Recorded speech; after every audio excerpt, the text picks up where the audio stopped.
सांगोला तालुक्याचे भाग्यविधाते कार्यतपस्वी कैलासवासी आमदार काकासाहेब साळुंखे पाटील यांच्या पुरोगामी विचारांना साजेसा निर्णय त्यांचे सुपुत्र तथा माजी आमदार दीपक आबा साळुंखे पाटील यांनी घेतलाय। जवळा ग्रामपंचायतीच्या सरपंच पदाच्या खुल्या जागेवर बौद्ध समाजातील एका तरुणाला संधी देऊन त्याला सरपंच बनवलाय। उच्च शिक्षित आणि पेशाने शिक्षक असलेले सज्जन मेंबर हे आता जवळ्याचे सरपंच बनले आहेत। जवळा ग्रामपंचायतीच्या सरपंच श्रीमती सुषमाताई घोले यांनी राजीनामा दिल्यानं रिक्त झालेल्या पदावर नियुक्ती करण्यासाठी जवळा ग्रामपंचायतीत आज विशेष बैठक पार पडली। या बैठकीत सरपंच पदासाठी जवळा ग्रामपंचायतीचे सदस्य सज्जन मागाडे यांचा एकमेव अर्ज आला होता। त्यांचा एकमेव अर्ज आल्याने त्यांची सरपंचपदी बिनविरोध निवड करण्यात आली। सज्जन मागाडे यांची सरपंचपदी निवड होताच जवळा गावात त्यांच्या समर्थकांनी जल्लोष केला।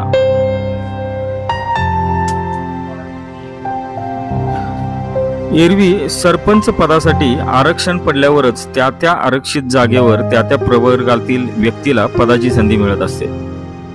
मात्र जवळा ग्रामपंचायतीचे सरपंच पद हे आरक्षित नव्हते, ते खुल्या जागेचे सरपंच पद होते। असे असताना माजी आमदार दीपक आबा साळुंखे पाटील यांनी या खुल्या सरपंच पदाच्या जागेवर आपल्या तरुण बौद्ध सहकार्याला संधी देऊन एक वेगळा संदेश देण्याचा प्रयत्न केलाय। खुल्या जागेवर बिनविरोध बौद्ध समाजाचा सरपंच होण्याची सांगोला तालुक्याच्या इतिहासातील ही पहिलीच घटना आहे। जवळा ग्रामपंचायतीच्या सरपंचपदी बिनविरोध निवड झाल्याबद्दल सज्जन मागाडे यांची जवळा गावातून आज सायंकाळी वाजत गाजत भव्य दिव्य अशी मिरवणूक काढण्यात येणार आहे।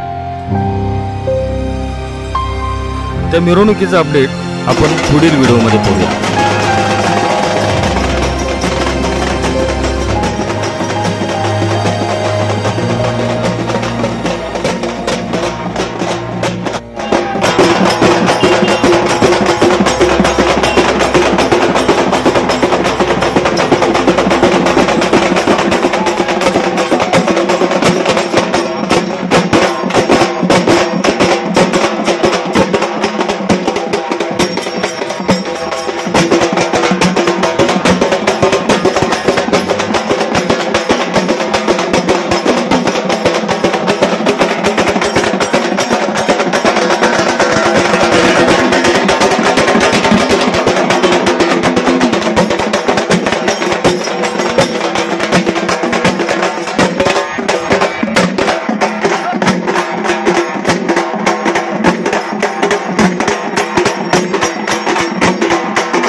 पॉलिटिक्स हे यूट्यूब चॅनल जर पहिल्यांदा पाहत असाल तर नक्की सबस्क्राईब करा आणि तालुक्यातील प्रत्येक बातम्या, ताज्या घडामोडी काही क्षणात जाणून घ्या.